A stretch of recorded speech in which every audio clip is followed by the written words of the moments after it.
Radio Publique Africaine.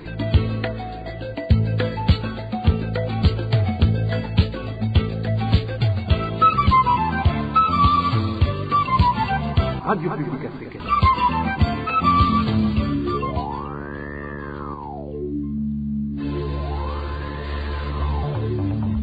C'est le moment de suivre le journal parlé en français.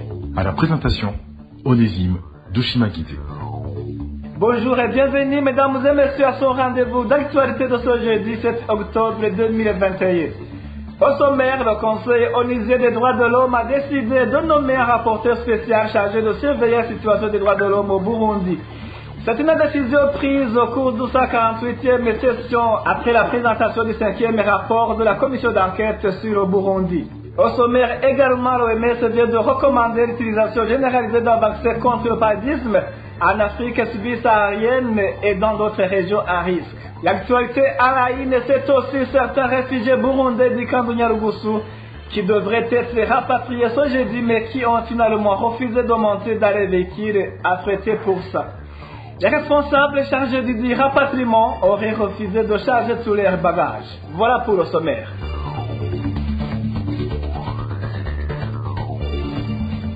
Merci d'avoir choisi la radio publique africaine. En page sécurité, 2 cadavres d'enfants ont été découverts enterrés hier dans un fossé situé sur la colline Ruyaga, commune Tangara, en province Ngozi. Ces enfants étaient introuvables depuis 2 jours. Eric Nyonzima. Ces 2 enfants retrouvés morts et enterrés dans un petit fossé s'appelle Kevin Yukuri, âgé de 4 ans, et Nikeze Irakoze de 5 ans. Ils étaient tous originaires de la colline Ruyaga, zone Musenyi, commune Tangara, province Ngozi. Nos sources à Musenyi indiquent que ces enfants étaient introuvables depuis 2 jours. Lundi dernier, leurs parents avaient annoncé dans leur localité que leurs enfants avaient disparu. C'est ce mercredi, alors que leurs corps ont été découverts, enterrés sur la colline Ruyaga, à 3 mètres de la maison d'une nommée Mouimondo Judith. Ceux qui ont vu les corps précisent qu'ils avaient des traces de coups de couteau. Cet habitat de Musenyi témoigne. Ils ont été retrouvés dans un même fossé. La femme, propriétaire du ménage près duquel ces cadavres ont été découverts, a été arrêtée. Les enquêtes ont déjà commencé, mais aucune preuve jusque-là que c'est la femme qui a tué ses enfants. Les informations en provenance de Tangara indiquent que les conflits familiaux seraient à l'origine de cet assassinat. Les pères de ces 2 victimes sont des frères. En tout, 4 personnes, dont Judith Mouimondo, ont été arrêtées par la police pour des raisons d'enquête. Salvatore Nyagamagara, administrateur de la commune Tangara, confirme ces informations. Merci à toi Eric Nyonzima. Toujours en page sécurité, le recours du parti CNDD-FDD à sa jeunesse Imbonerakure prouve à suffisance que ce parti au pouvoir veut se maintenir par force au pouvoir, car il sait qu'il n'est pas bien vu par la population de par leurs actes et qu'il ne cesse de violer différentes lois burundaises. Propos de Frédéric Mavrinyumvira, ancien vice-président de la République. Selon lui, cela n'a pour but que de maintenir la population dans la paix afin de l'empêcher de revendiquer ses droits. Suivez.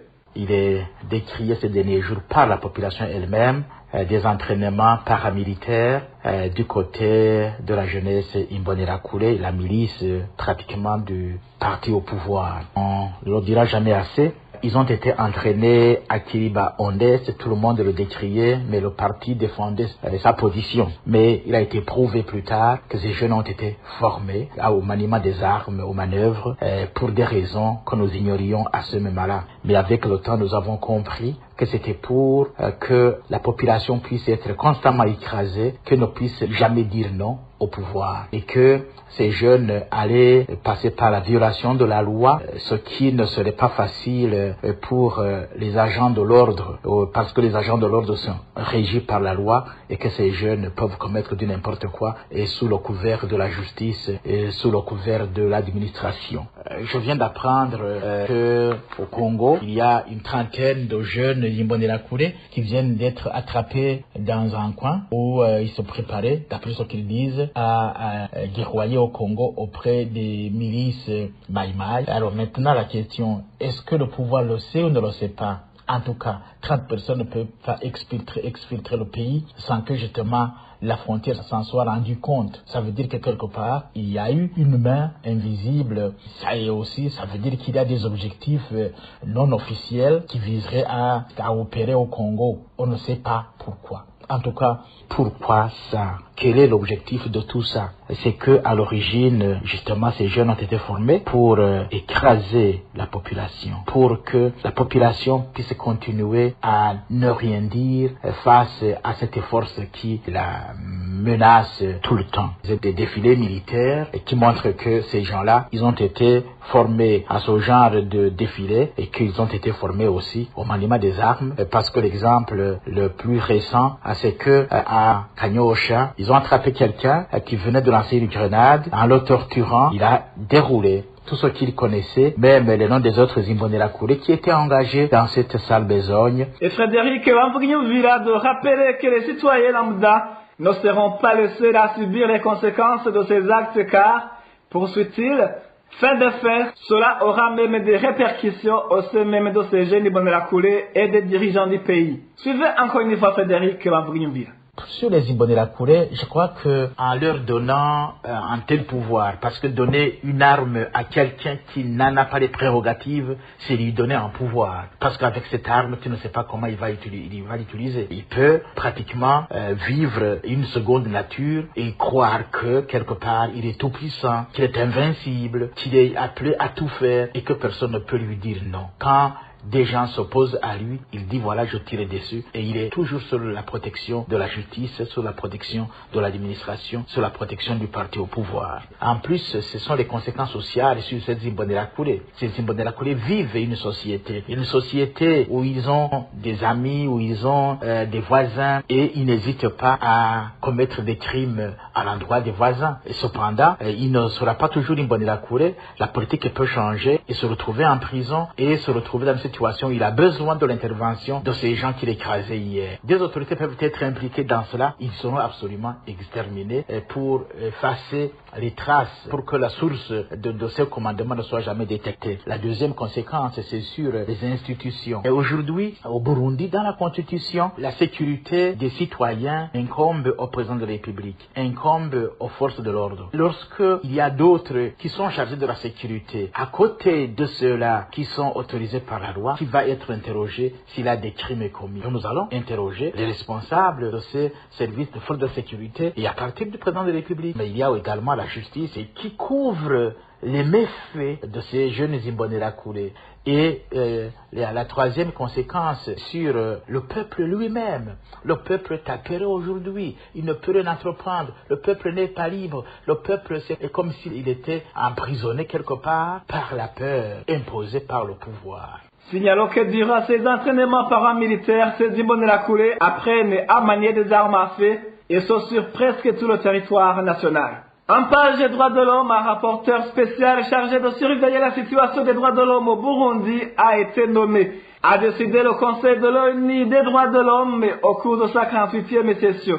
Une décision prise après la présentation du 5e rapport de la commission d'enquête sur le Burundi. Le président de cette commission avait demandé au Conseil et à la communauté internationale de garder un œil vigilant sur la situation des droits de l'homme au Burundi suite à la persistance de crimes et violations à l'endroit du peuple burundais. Le point avec Eloge Diveremish.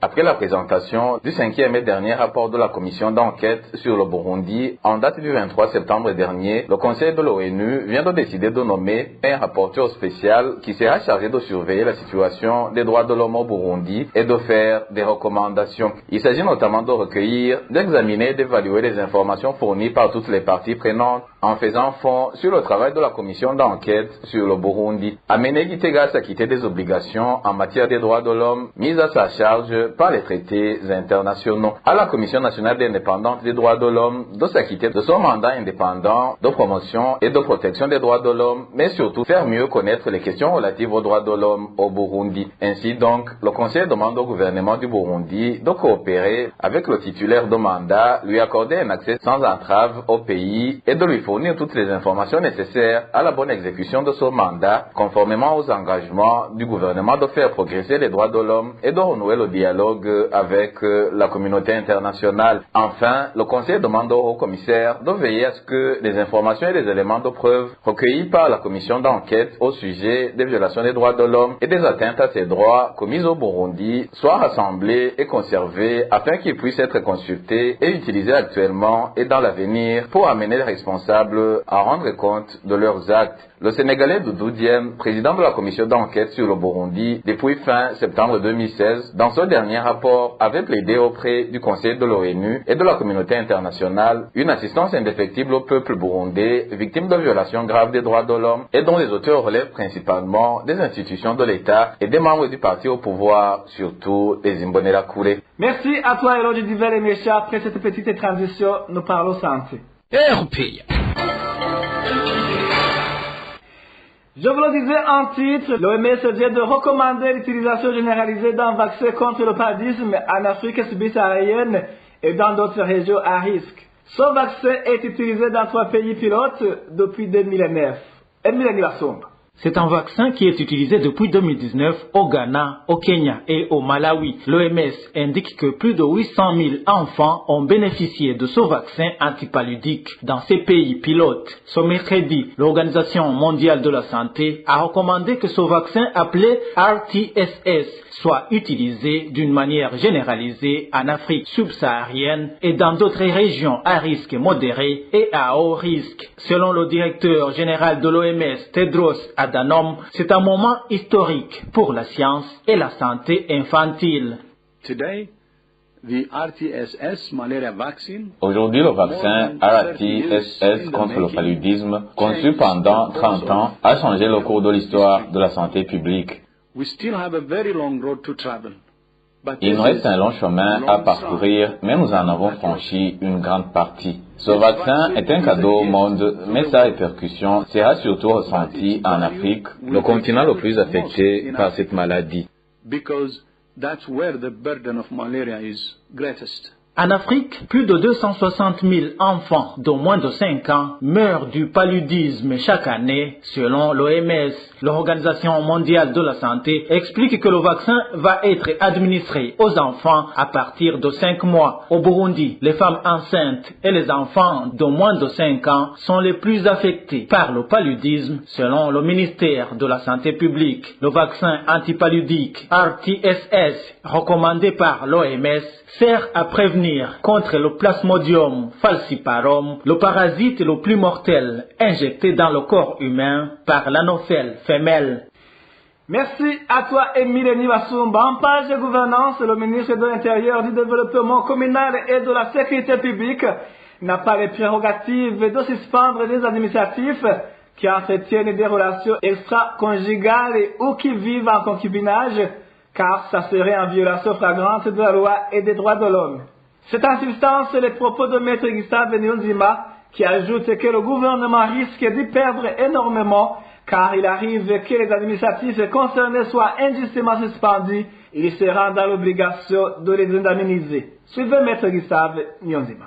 La raison d'être de cette lettre nous semble saugrenue et illégale, file au sentier à la constitution de la République du Burundi et aux lois régissant le travail au Burundi. De prime abord, je commence par dire que c'est une atteinte notoire aux droits de la vie privée consacrée par l'article 28 de la Constitution. Ensuite, un administrateur communal ne doit pas contracter un mariage légal pour vaquer à ses activités. Ça ne rentre pas dans les conditions exigées par le conseil communal. Et en vertu de l'article 29 de la Constitution, la liberté de se marier est garantie, de même que le droit de choisir son ou sa partenaire.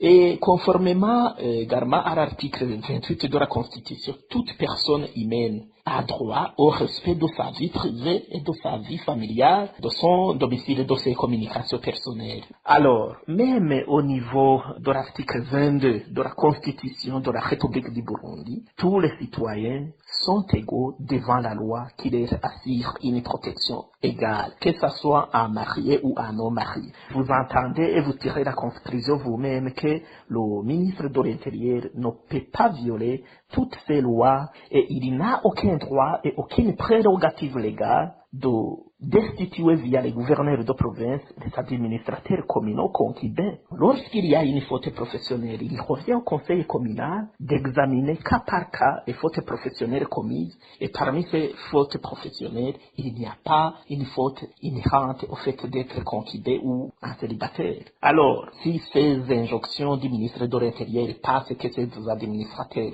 communaux soient limogés, l'État du Burundi pourra être attaqué en justice, conformément à l'article 23 de la Constitution, qui exige que nul ne sera traité de manière arbitraire par l'État ou ses organes, et que même l'État a l'obligation d'indemniser toute personne victime de traitement arbitraire de son fait du fait de ses organes. Maître Gustave Nyonzima réagit après que le ministre de l'Intérieur, du Développement communautaire et de la Sécurité, Gervais Ndiakobucha, ait adressé une correspondance le 28 septembre de cette année à tous les gouverneurs leur demandant de répertorier tous les administratifs vivant en concubinage ou ceux qui entretiennent des relations extra-conjugales afin d'entamer des procédures et de les suspendre dans leurs fonctions. Toujours en page gouvernance, la loi sur la stabilisation n'est toujours pas respectée en commune de Rutovu de la province Bururi. Même si elle est entrée en vigueur ce lundi, les bétails continuent à brouter dans des pâturages. Les éleveurs de cette commune expliquent que les herbes qu'ils ont plantées pour les bétails n'ont pas encore poussé. Le point avec Eroge Kwizera. Les habitants de la commune de Rutovu faut savoir qu'ils continuent de conduire les bétails dans des pâturages parce qu'ils ne voient pas où trouver des herbes pour les nourrir dans les étapes. Les habitants de cette commune indiquent aussi que les herbes qu'ils ont plantées n'ont pas encore poussé puisque les précipitations ne sont encore suffisantes. Ils ont amené encore le bétail dans des pâturages. Ils n'ont pas d'herbe, ils sont obligés de faire comme cela. Même aujourd'hui, j'ai vu ceux qui ont conduit leur bétail dans des pâturages. Même s'ils le font, ils ont peur d'être arrêtés par des Imbonerakure. Cet éleveur de la commune de Rutovu fait savoir qu'ils sont en difficulté à cause de cette loi. Actuellement, certains ont commencé à vendre le bétail. Plusieurs gens ne savent pas à quel sens se vouer. Certains ont décidé de les vendre à un prix insignifiant. Une vache qu'on vendait à 800 000 coûte actuellement 500 000. Des fois, les acheteurs donnent même moins, puisqu'ils savent qu'il n'y a pas d'autre choix. Si on amène les bétails dans des pâturages, il y a des gens qui te demandent pourquoi tu le fais. Les habitants de cette commune Rutovu demandent au gouvernement de s'asseoir à la mise en vigueur de cette loi et de les aider à se préparer pour qu'ils gardent des terres ou cultiver les herbes. Merci à Eloge Kwizera. Même son de cloche à Gitega, là aussi les éleveurs disent qu'il leur sera très difficile, voire impossible, d'appliquer cette loi sur la stabilisation permanente, vu que cela demande énormément de moyens qui ne sont pas à leur disposition. Le point avec Dani Claire Ilakoum. Alors que le délai limite donné par le gouvernement pour mettre en application la loi sur l'élevage en stabilisation, les habitants de Gitega se disent toujours incapables de mettre ça en exécution faute de moyens. Le manque d'espace où cultiver le fourrage ainsi que le coût élevé du tourteau sont entre autres les grands défis auxquels font face la majorité des éleveurs de Gitega qui se sont entretenus avec la RPA. Les races de vaches traditionnelles sont habituées à brouter dans les montagnes. C'est très difficile de trouver assez d'herbes pouvant nourrir tout le bétail car les espaces cultivables sont très réduits. C'est justement à cause de l'exiguïté des terres qu'on amène nos vaches et le reste du troupeau sur des montagnes. De plus, une fois rassasiées, les vaches descendent dans les marais pour s'abreuver. Mais actuellement, les enfants seront obligés d'aller puiser de l'eau pour abreuver les vaches. C'est le même défi pour trouver le tourteau. C'est vraiment un casse-tête. Les habitants de Gitega demandent au gouvernement de revoir cette mesure dans l'intérêt de tous.